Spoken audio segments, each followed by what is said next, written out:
I mean, I have a shit Like, hat. I have a shit hat head, but I don't think it'd really make a difference. do you Yeah, I have suppose. like big head mode in real life? Yeah, Yeah. I have big head mode in real life. Full stop.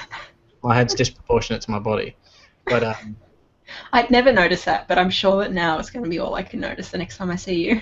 yeah, I'll just sit here doing this, like going, bring some head, and that Call sounded you very moon strange. face. Well, we finally made it to double figures of episodes. This is number 10. Yay! Woo! And Go team, go! Alana, you and I, and Chunt, who is not with us this eve, played a lot of the Division Mm. beta.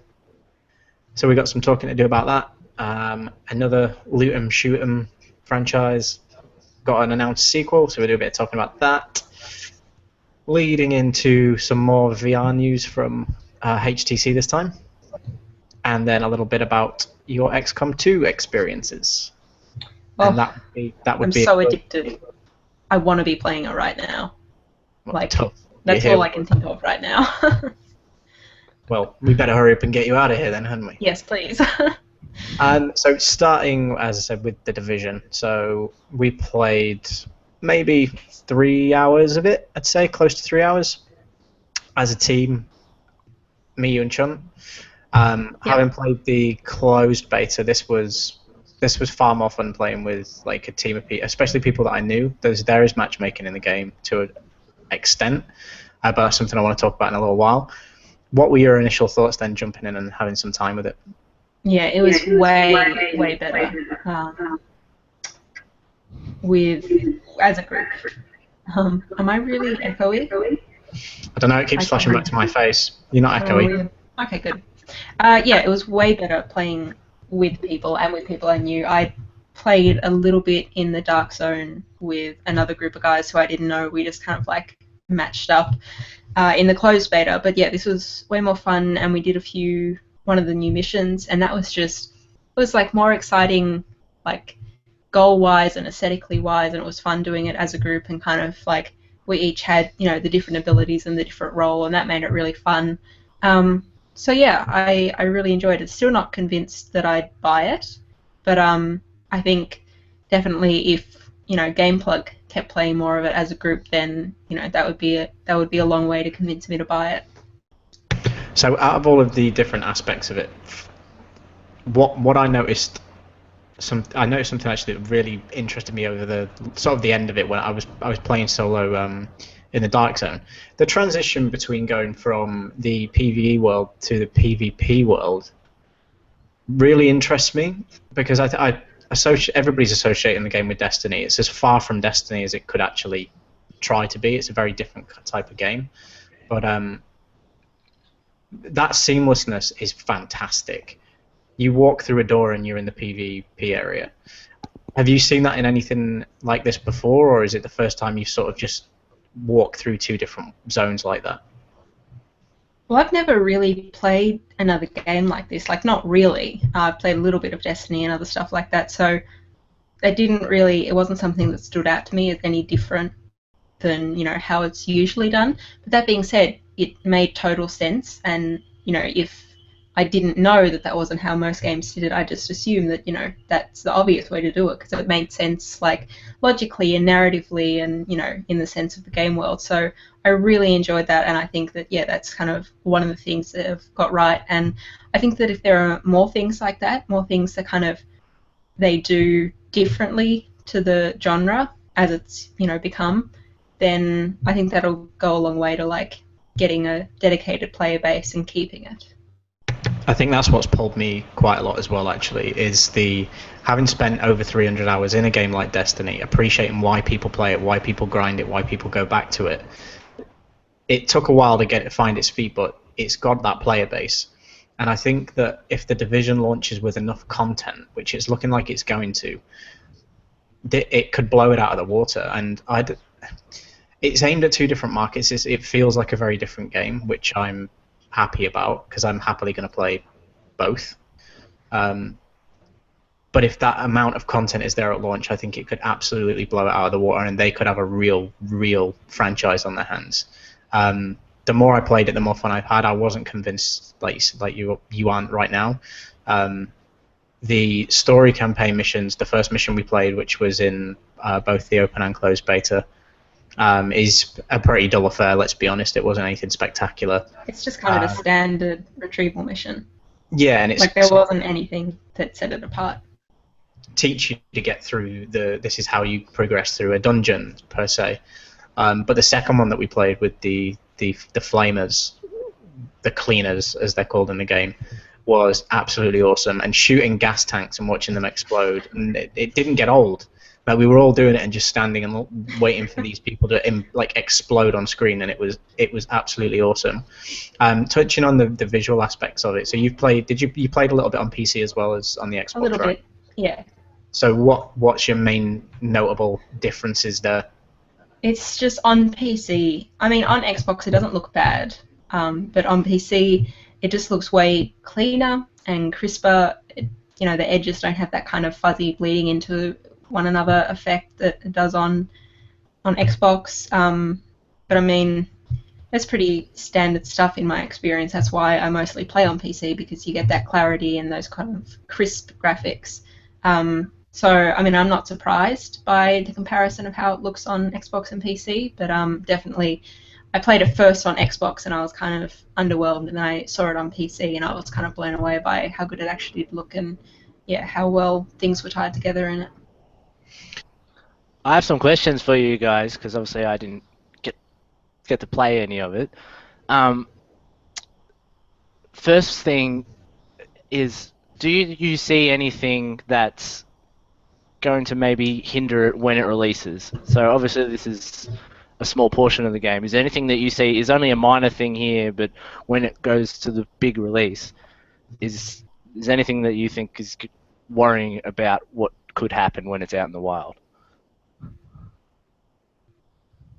I was worried before I played it, the second beta. I'm not worried now. I was worried that there wasn't going to be enough content, there was not going to be enough mission variety, and that potentially the servers could collapse. But connectivity-wise, I've played, I'd say probably 12 hours across the PC and Xbox, and no issues on either in terms of connectivity. Being booted, I haven't actually had a single crash, which is pretty impressive for something in its stage. The mission variety is fantastic. It's not just fetch this, rescue this person. Like, there's detective missions thrown in where you have to piece together echo sequences and go find missing people. And then on the flip side of that, you can infiltrate bases, take down gangs, and then you get sort of, they're like micro dungeons. There's loot at the end of it. There's very, very different types of content in there, and something that caters to different people. Some of the missions made me think I was playing Metal Gear Solid. Some of the missions made me feel like I was playing Destiny. I think there's enough there, and if this is, like you say, it's just a small portion. We didn't get the start of the game, and you could only level to level 8. 30 is the level cap. So if this launches with the amount of content it could, I don't see any concerns. I see it having a very bright future, provided nothing goes wrong in the first couple of days. What about you, Alana? Yeah, pretty much the same. I mean, obviously, I didn't play it for as long as you did in the open beta, but I initially had the same worries about, lack of content, mission variety, connectivity, stuff like that.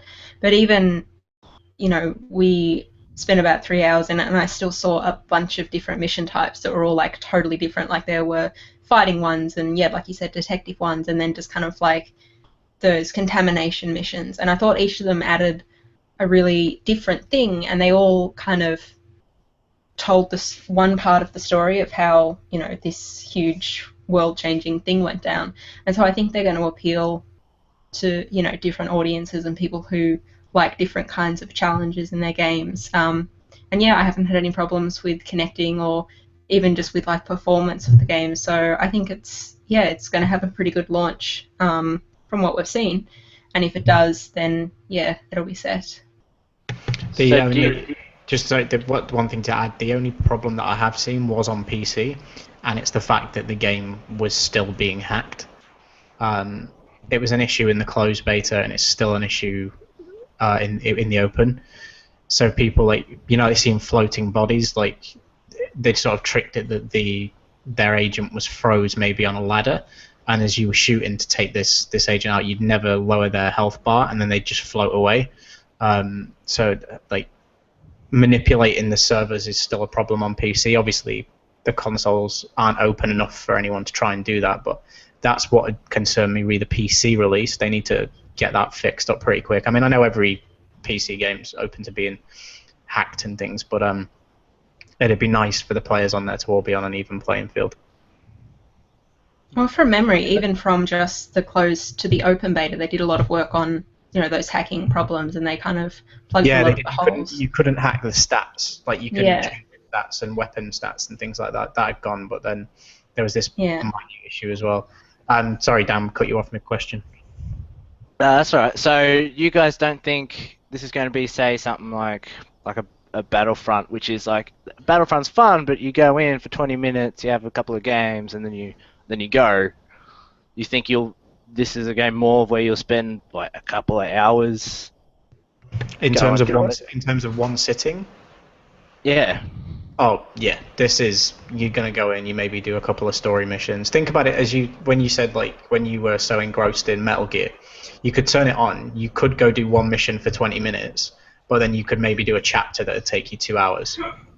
I see it in the exact same vein for me as that. So I could go in, I could maybe do 3 or 4 missions that would take me an hour. I could go and do one that would take 20 minutes. And a lot of it would depend on whether you were soloing things or working in a group as well, I think. I'd be more inclined to stay and do more and, you know, thrive more in the whole ecosystem if I was in a group of people. I think if I was just playing it on my own, I'd maybe do 1 or 2 missions, and then that would be it. But playing in a group, like when we finished playing the open beta the other day, I kind of wanted to play more. I wanted to keep going. So I think in a group, if you have, you know, some friends you're playing it with and going through it with, then it's going to be a long-term thing. And they need to have end-game content. I know they're keeping it secret, and it's got to be there. But if the end game is as good as the couple of story missions that we've played, and I know we're talking a long way away, you'd expect it to take sort of 30 to 60 hours somewhere in there to complete sort of the main basis, the main story of the game. But it's what do those groups of people that have gone through that together then do at the end. I've full faith that they'll do it now, but it'll be interesting to see if that happens as well.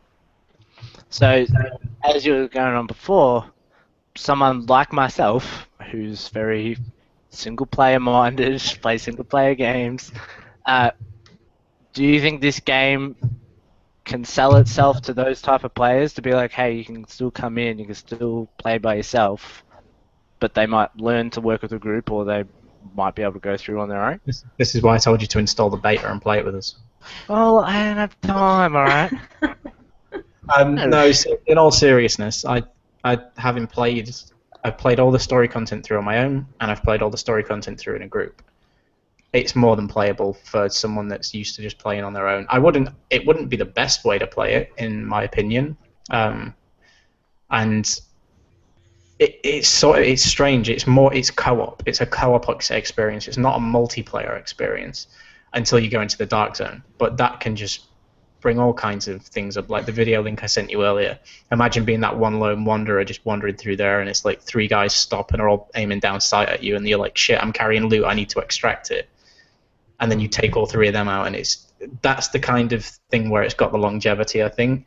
And that does add a layer of intensity to being in the dark zone. You know, if you've just found a piece of loot and you're like, I need to get this out of here now, and then you get gunned down by a group of people. If you're in a group of people, you're much more likely to actually succeed.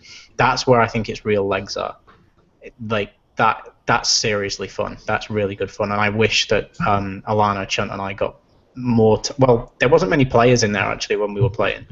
No, we only found AI. Yeah, we didn't encounter any actual people. But when you do, and it's that standoff of, right, are we going to help each other here, or are we going to try and kill each other? And you have the marker on your back, so you're basically carrying sort of a duffel at the bottom of your backpack that's got a hazardous sign on it. which is contaminated gear from the Dark Zone, which then it shows everybody else in the world this person's got gear they're trying to extract, and it gives them the incentive to take you out. That's the multiplayer component, but the co-op stuff is more, it's completable on your own, but I had way more fun playing it with those guys. Yeah, agreed. I mean, it's viable as a single-player game, but that's obviously not why it was made or who it was made for. Like, they've catered for them, but it's not the original audience.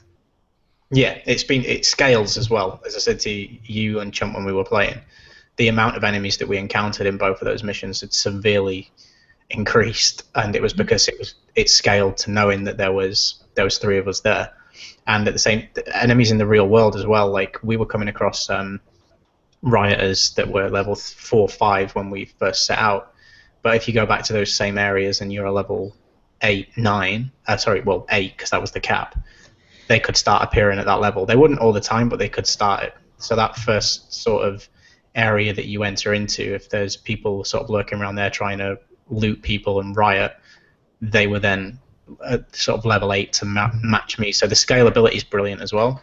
And each area in the game, I believe, not just the Dark Zone, but the actual game as well, will scale. So, you know, like when we were walking into different neighborhoods, you walk into Chelsea and it says levels 5 to 8. You go into a different neighborhood and it's like levels 9 to 11, and it'll keep scaling like that throughout the city to sort of warn you off going in the wrong direction. Alright. I think you'd really enjoy it, Dan. I actually do. I think it could be a good experience for someone who's used to those more, a game like Metal Gear, which is tactical, which is third person predominantly. I think it'd be a pretty good experience for you. Did you enjoy sort of Rainbow Six or Splinter Cell or anything like that? Yeah, Rainbow Six, yes. Splinter Cell. I can't remember the last Splinter Cell game I played. Might have been Double Agent, but yeah. I generally enjoy those. Enjoyed Rainbow Six, you'll enjoy this. And I'm not talking about Siege that's just come out. I'm talking about old Rainbow Six, Vegas. Yeah, I get you. So that's coming out in March the 8th, which isn't far away now, and I think lots of good things will come from it. And while we're on looter shooters, we'll jump straight into the fact that Destiny is now actually getting a sequel. It's been confirmed. It's not just rumor and speculation. Interestingly enough, I don't really know how this year will pan out for them. So they've got another major update coming this year in the form of an expansion. They've not said anything about it, just that it's going to be a large expansion. So if you take that for what it is, last year we had the 2 small expansions, Dark Below and House of Wolves. Can't remember what it was called. It was rubbish. The 2 little ones were rubbish. And then the Taken King rounded the year out, which was very good. Large expansion, cinematic cutscenes, more story content. I kind of think they needed the sequel this year. I know you guys don't really play it very much, so from me, coming from someone who has spent a lot of time with it, I think people are crying for content, and that's why there's so much hype surrounding something like The Division, because it's pulling a lot of those players going, here's a load of content, here's something for us to play, here's something that I can take the 3 people I play Destiny with and go and jump into another game, and we can play co-op and hopefully have that kind of end-game raid content too. Have you guys read anything, saw anything about it, have any opinions on it? I was hoping Chump was here because he plays it with me. So. Well, because a lot of people were going on the fact that they were like, oh, they've delayed Destiny 2, which, as you said, it was never actually announced that Destiny 2 was going to be coming out this year. Yeah. It was just kind of speculated that it was. My theory is that they're just, like, they spent a lot of money on this first one, and I think they just want to get as much out of this one as possible. And because they'll reuse a lot of the assets and stuff they have from the first one, so the production time on Destiny 2 isn't actually as much as what it was on Destiny in the first one. Well, I think they need a new engine, personally. Apparently it's incredibly difficult to work with, and they need to drop the last generation if this is going to succeed. The next one won't be previous generation. No way. I think that last year was the year of moving past that and moving into this generation. Yeah, it's not something I want to see. So they're working with it's a modified version of the engine that they use for Halo Reach, and when you think about when that game came out, was it 2009, 10 maybe? That's a pretty outdated engine. And I know you can go in, you can tweak things, you can change things, you can help it run on newer stuff, but it needs a really big overhaul. And I think it's I think it was on Bungie's YouTube channel actually. There's a video documentary or a video series where they were talking about how long it takes them to go in and actually change an asset, and they have to basically leave the map editor open in overnight. It can take like 18 hours to open this map editor.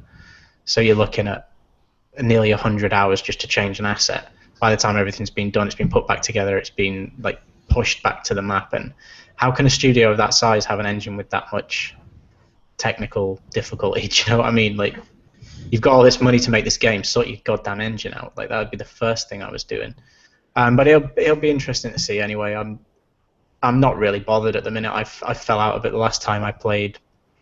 Would have been October, November time, finishing off the raid for the Taken King, and I've had nothing to make me go back, nothing at all. So I only play the PvE side of it. I'm not bothered by Trials of Osiris or any of this other weekly content that comes for the PvP scene. But we'll see. It's all about the Division at the minute. I can see a lot of PvE content in that, and I'm very excited for it now. I've actually had a taste and understand what it is and what it's got. Moving on, Alana, you've played a lot of XCOM2. You reviewed it. It went up a week ago. A week ago today. Yeah. How are you finding it? I'm still loving it just as much as I was, probably even more because I've gotten the hang of it a bit more and I'm starting to learn the tactics. So in my review, I talked about how by the end of the first game and all its expansions, I pretty much knew, how to just float my way through any mission without losing any soldiers and without any real challenge. Like, sometimes things went wrong, but pretty much I was safe. And, I mean, that was fun at first, but then it kind of got boring. But the tactics and the combat of XCOM 2 are so different in a lot of little small ways that it makes you, like, really learn these new tactics because you can't rely on what you already know or what you think you know. So it was really, really frustrating at first because you just keep getting killed and keep losing your best soldiers. But you kind of start to pick things up and get faster and get more aggressive, and then it's really fun. So still lots to learn. I just started my third playthrough of the game because I kept failing. The aliens kept winning. My problem is that I've been playing it like an RPG, so I've been kind of like neglecting the main story stuff and just doing all these little side stuff and building, these side facilities and training my rookie soldiers. But you really, really can't do this because you're in a constant race against time. So this time I'm just like going straight for the story stuff, and because it's such a long time between story missions, then you have time to do the little side stuff. So yeah, I'm learning how to do the combat stuff and the kind of overworld tactical planning stuff, and it's lots of fun. Awesome. Third playthrough. You must be enjoying it. Is Geralt still alive, or is he back in Watch Alive? No, he's alive. He's alive. And I took him out. So I had my dream squad the other night. It was Geralt, me, Mulder and Scully from the X-Files, because I thought this was pretty much the perfect game for them, and Ciri from The Witcher. So that crossover. That's like it is. That made me happy. Created it. Yeah. So yeah, that's a high for me. Good. Well, the review is live on the channel now, so if you haven't watched it, go watch it. Alana, and there's more XCOM content on the way. Ah, secret video. Forgot about more. Yes. Even I don't know what it is. I'm just going to wait and watch it. Last piece of things that happened in the last couple of weeks since we sat down was recent, actually, a couple of days ago.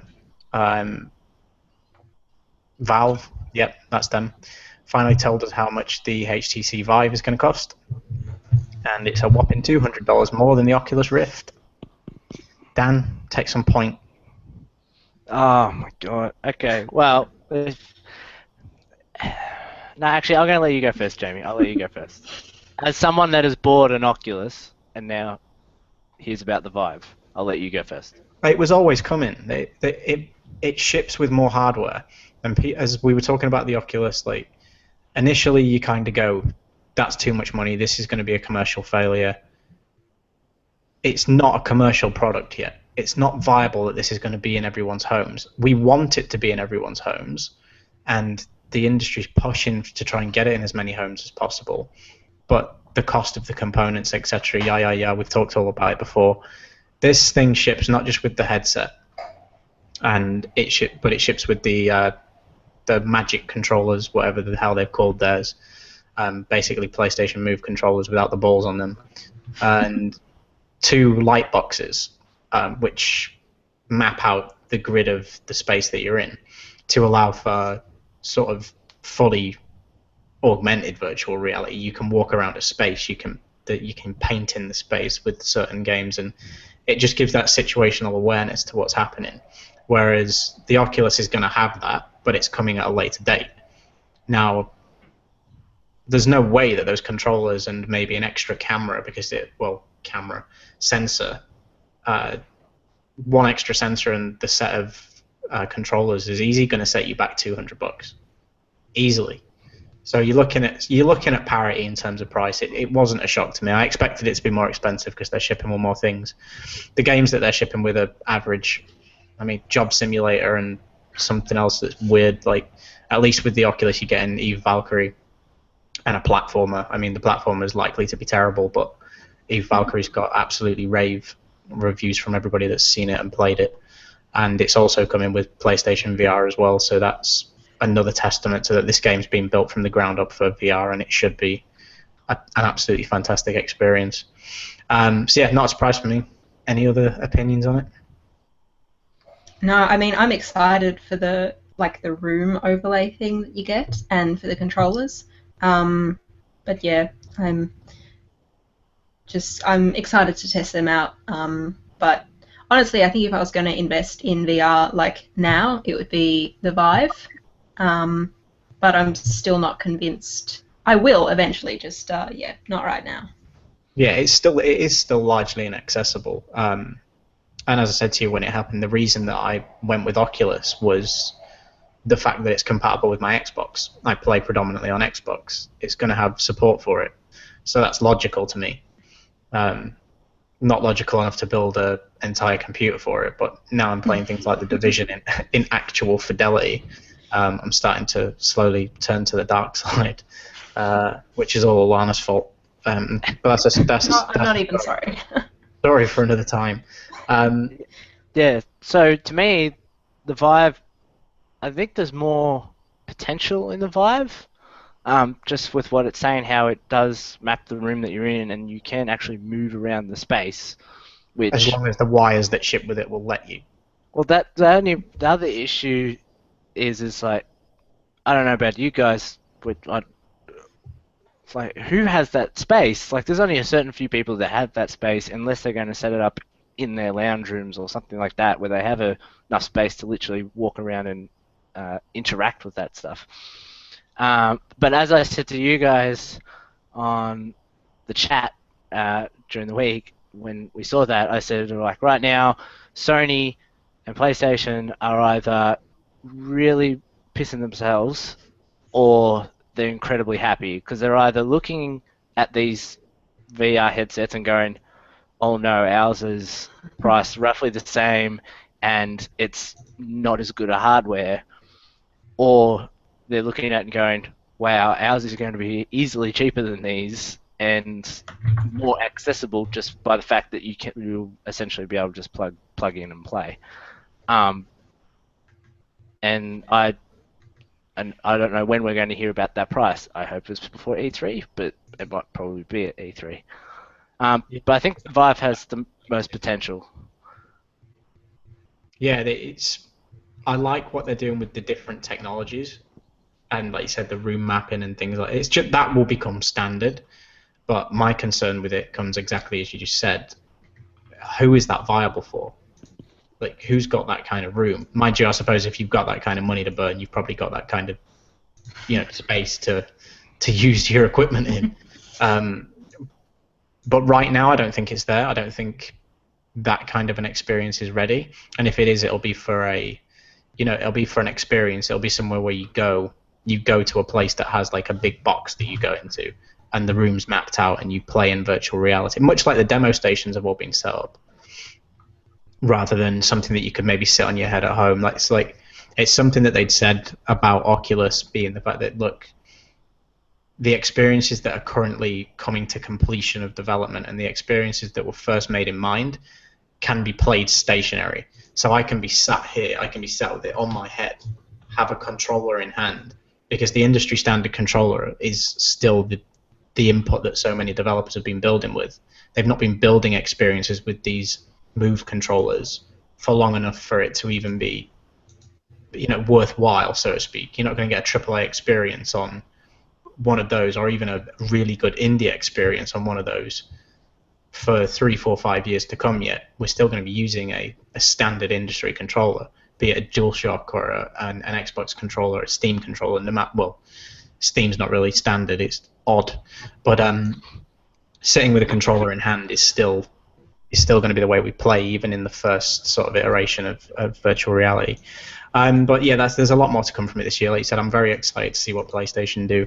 I think they might even hike the price a little bit, having seen this trend. I think they maybe had something in mind that they might go, we can maybe nickel and dime a little bit more now, and still come out and go, we're half the price of everything else on the market.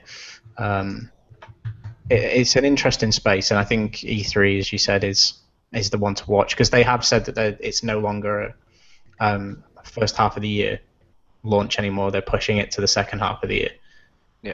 Which means they are, like you said, they're either worried about something, or they are just keeping their cards close to their chest, seeing how the market reacts to these first 2 devices going out, and hopefully going to hit a home run.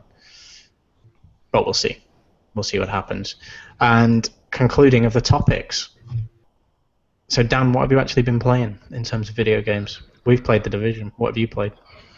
Well, since last time I was on here, I finished Life is Strange. I've Heartless bastard. How did you not tear up at any point during that story? Well, I mean, it's sad, but it's happy too. It's all the emotions. Just didn't hit me as much as maybe you guys. No, but that a little bit 2K, but mainly now it's trying to figure out in the short backlog of Firewatch and of Unravel, and I just bought Sniper Elite because I always have a sniper game on my console. Between those, which ones to get first and to play first. In the meantime, also playing through the Uncharted collection in readiness for April. So it's more of a backlog than what I'm playing at the moment. Yeah, I've not got much of a backlog. I've got things to finish in terms of content, but I've finished.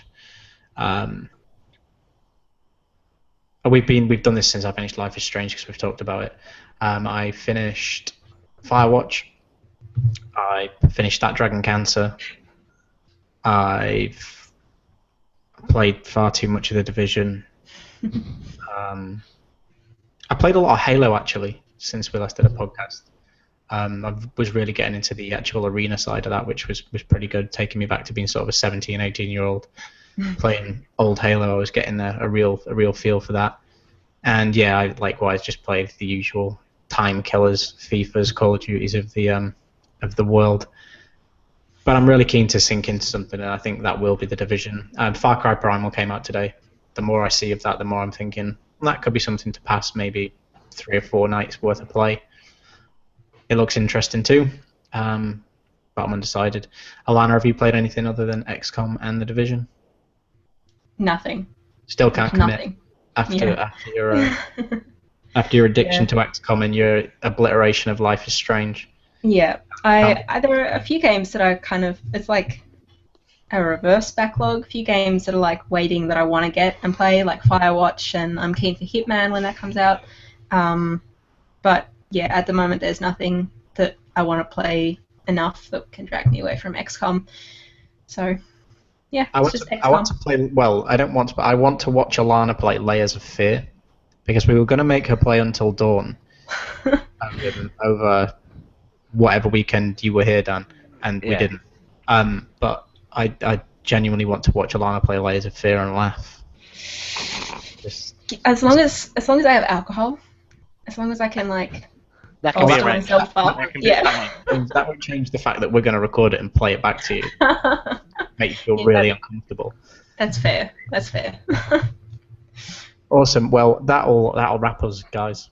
We've got a lot of stuff happening. You, as I said, Alana, you had your review for XCOM go out last week. You're working on some more XCOM content. Yes. Is that likely to be out this week? Hopefully, yeah. Hopefully this week. Work's been less crazy, so I actually have time to edit videos at night, so it's been good. So yeah, fingers crossed. Yeah, real work's more crazy for me at the minute. I'm struggling with the whole work-life balance thing. That's a lie. I can finish at the same time every day. There's no work-life balance. Just I usually do things on Thursdays, and this week I have to do something on Thursday. We usually do this on a Thursday, sometimes Tuesday, any day starting with T. Dan, what have you got? What have you got in the TrackWorks pipeline? Yeah, you're not going to see some of my stuff till later, a little later on. I'm working on the reviews for all the Uncharted and a PlayStation Developer Spotlight for Naughty Dog, which will all lead into Uncharted 4, which I will review and get excited about. I forgot it was even happening. That's how excited I am from Uncharted. Get starved. I'm more bothered about Dark Souls 3. Thought that was the big release of the first quarter. So All right, Jamie, it's time for bed for you. No, that's fair enough. I'm pleased we've got someone that's obviously on board with the series. That'll be good. So yeah, those things are going to be going up. We will endeavour to be back next week on Tuesday or Thursday, as long as the day starts with T, which is my new rule. And we will see you then. Yeah, see you then, guys. Bye. See ya.